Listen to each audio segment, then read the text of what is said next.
નામું બનાવવું તો તલાટી એમ કહે છે કે કોને આપવા? પેઢીનામું હંમેશા ગુજરનાર વ્યક્તિ હોય તો જ્યાં ગુજરી ગયો હોય આધાર કાર્ડમાં જ્યાં નામ હોય ત્યાં બની શકે.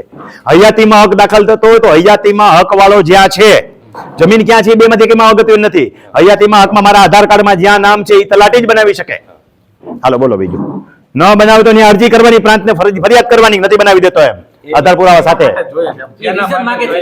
શેના કામમાં તમે ઉપયોગમાં લેવાના? એ તો લખવાનું જ છે યાર, આ મિલકતના કામમાં, ખેતીની જમીનના કામમાં. સરકારી કામે લખ્યું છે. ના ના એવું નથી લખવાનું. પ્રાઇવેટ જ આપણો છે, આપણે સર્વે નંબરના ઉલ્લેખ કરવાના છે એમાં. આંબો કરો ત્યારે આટલા સર્વે નંબર પ્રાઇવેટ જ થયું. માત્ર ને માત્ર કોર્ટમાં રજૂ કરવાનું હોય તો સરકારી કામે આવે. કેસ ચાલુ હોય જે પેઢીનામું રજૂ કરવાનું થાય ને તો કોર્ટના ઓર્ડર થી થાય, એમને થાય નહીં બનાવી દે સરકારી કામે. પતી ગયું?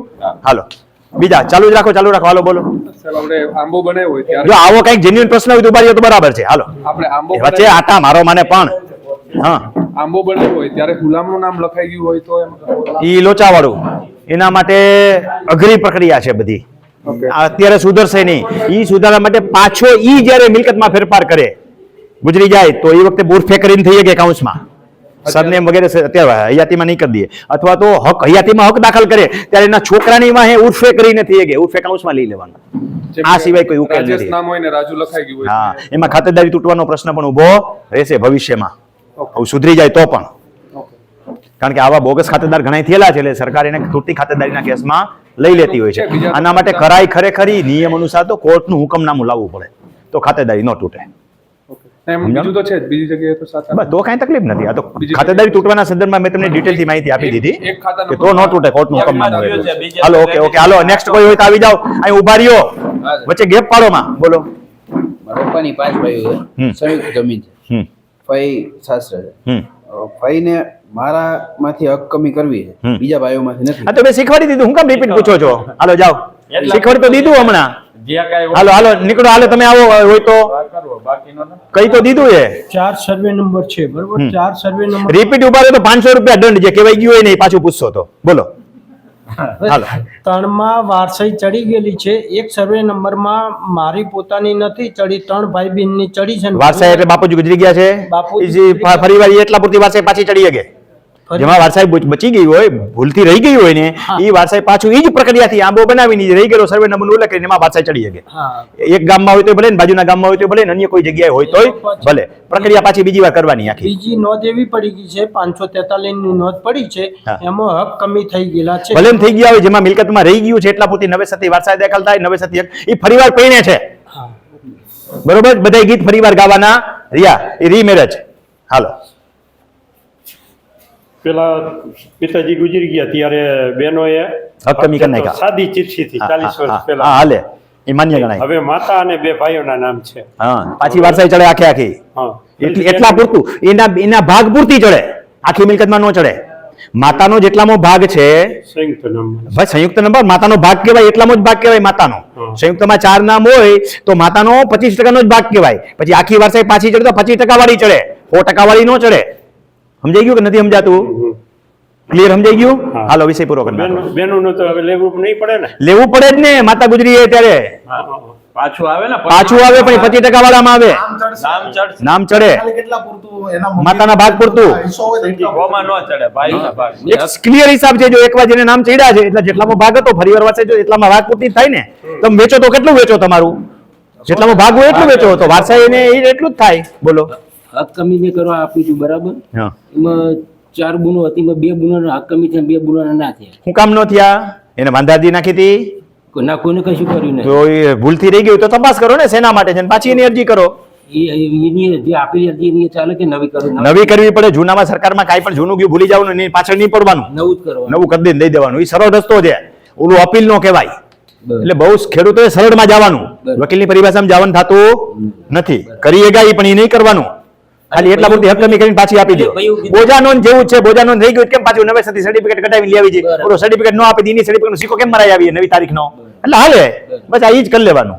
હાલો પપ્પા ઓફ થઈ ગયા, મમ્મી એક ભાઈ અને 3 બેન, 5 ની વારસાઈ થઈ. 5 વારસાઈમાંથી 3 બેને મમ્મી અને ભાઈ 2 ની તરફેણમાં 3 બેને હક જતો કરી દીધો. હવે મમ્મી મરશે ત્યારે પાછી બેન એડ થશે. મમ્મીનો પાછો ભાગ જ્યાં છે ને એ સૌસાની ભાઈએ કીધું ઈ જ લાગુ પડ્યું. ઈની સર્વે નંબર જ છે. હા, એની સર્વે નંબરમાં મમ્મીના ભાગ પૂરતું પાછું કરવું પડે ને. તમે જો મેન્શન કર્યું હોય કે મમ્મીનો ભવિષ્યમાં ଯଦି રજા કજા થાય ત્યારે એના ડેથ સર્ટિફિકેટના આધારે હક કમી થાય જેવું લખેલું હોય તો વારસાઈ કરવાની જરૂર લાગુ પડતી નથી. નહીં તો એના ભાગ ફરીને એડ થશે પછી. સૌસાની ભાઈને કીધું ઈ જ તમને લાગુ પડ્યું.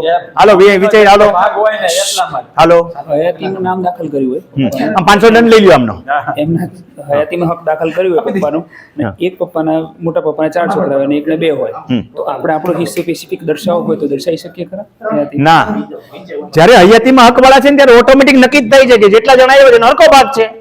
હક કમી કરી નીકળી ગયો તો વાંહે આવી જાય એનો હરકો ભાગ છે. નહીં, 2 ભાઈ હોય ને ન થાય બેટા, એમાં એવી પાણીના ભાગવાળી જોગવાઈ નથી. એક તો આમાં કાયદામાં સીધો હિસાબ છે. ગોળબટ ગોટાળા કરવાની કઈ જરૂરત નથી. સમજી લ્યો, જે કાયદો બનાવ્યો છે એને શું કીધું છે કે હયાતીમાં હક દાખલ કર્યો તો ભલે, વારસાઈ દાખલ કરી તો ભલે. એમાં જેટલા નામ છે બધાના હરખા ભાગ છે. વારસાઈમાં કોઈ ઓછા વધતા ભાગ તો થતા નથી. હવે જેટલા હક કમી કરી નીકળી ગયા બિનશરતી, તો વાંહે વિદાયના હરખા ભાગ છે. શરતી હક કમી તો મેં તમને શીખવાડી દીધું કે શરતી હક કમી આ તમારી તરફેણમાં કરી ગયો તો એટલો તમારો ભાગ વધી ગયો. એ ઓટોમેટિકલી મેન્શન કરી દેશે. એ ઓટોમેટિકલી મેન્શન. હજી કઢામણ થાય છે. હું એમ કહેવા માંગુ છું અમે 2 ભાઈ છીએ, એમને 4 સંતાન છે, મારા 2 છે. અમે 2 હયાતીમાં આવી ગયા. હા, તો સંતાનો તારા પ્રતિનિધિ જેટલા પૂતો જ ભાગ રહે. આના 4 છે તો બધાને હરકા ભાગ ન થાય કાંઈ. એ તો પહેલા જ કહી દીધું મેં યાર. ઓલા તમારું મગજ ક્યાં હતું? પહેલા મેં શીખવાડ્યું ને. પોઈન્ટ 1, પોઈન્ટ 2, પોઈન્ટ 3 કરતા શીખવાડ્યું કે ન શીખવાડ્યું? ન દેખાયું કાંઈ નહીં. એ તો મેં તમને સરળીકરણ કરવા માટે કરી દીધું જેથી કરીને કોઈ સડી ન કરે. 5 વીઘા હોય ને બધાને 5 વીઘા તમારું છે, 5 પછી 5 માં મારા કોઈ દર્શાવતા નથી. આ તો મેં તમને સારી રીતે વ્યવસ્થિત કેમ બનાવી શકાય એનું એક્ઝામ્પલ આપ્યું. બાકી કોઈ હિન્દુસ્તાનમાં ગુજરાત આખામાં 10% માણસો જ મેં કીધું એટલું ચોખ્ખું કરે છે. બાકી તો તમે કીધું એવું ગોબરું જ થાય છે તો ભાગ તો એટલા જ રહે. પણ જ્યારે દખો થાય ત્યારે સાબિત કેમ કરશો? ઓલો સીધો સાબિત થાય ને. મેં શીખવાડ્યું એમાં શું થાય? સીધો સાબિત થાય. રિપીટ પ્રશ્ન પૂછો, 500 દંડ. સર, આ 4 ભાઈઓ છે. હવે દંડની રકમ વધારવી પડશે, નહીં તો પેંડા આવશે નહીં. હાલો, 4 ભાઈઓ છે અને 4 માં 3 જણે હયાતીમાં હક દાખલ કરેલા છે. પણ 3 માં એક જણે એમના વાઇફનું નામ દાખલ કર્યું નથી અને છોકરાઓને બધાને છે. જે મેઇન છે એમના જ વાઇફનું નથી. એ બુડમાં રહી ગયું કહેવાય.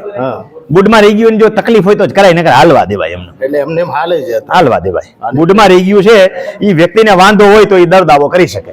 નકર કાંઈ કરે. આમાં રેવન્યુ રકમ એવું છે જાતે કરીને કઈ હળી કરવા જવાની નહીં. જેટલું હાલતું હોય એટલું હાલવા દેવાનું. અત્યારે એમને આપણે જો માં છે ને એટલે નહીં નડે. દીકરી હોત ને તો નડત. સમજાય છે? માં કોઈ દી નડતી, આ દુનિયામાં માં કોઈ દી કોઈ નડતી જ નથી. આ તો આપણે પિતૃને પાણી પાવા જાય છે. બાકી બાપો કોઈ દી થોડો નડે ક્યાંય?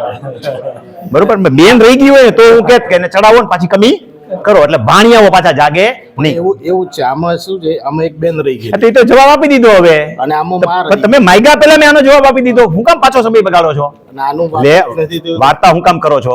મેં તમે જવાબ આપી દીધો કે ન આપી દીધો? મને ખબર હોય કે આવું રહી ગયું હોય તો મેં વાંચ્યા પેલા કેસ વાંચવું ને. આ બધાના કેસ વાંચ્યા. જોજો, કેસ વાંચ્યા પેલા મેં કહી દીધું તમારું જજમેન્ટ આ આવ્યું એમ હતા કે નહોતા. તે કાલે જેટલાના કેસ વાંચતો તો આગલા કેસ એકનો તો મામલતદારનું 4 ફેરી ગયું તો પેલો મેં પેજ કાઢીને કહી દીધું કે આ ખોટું થયેલું છે એમ.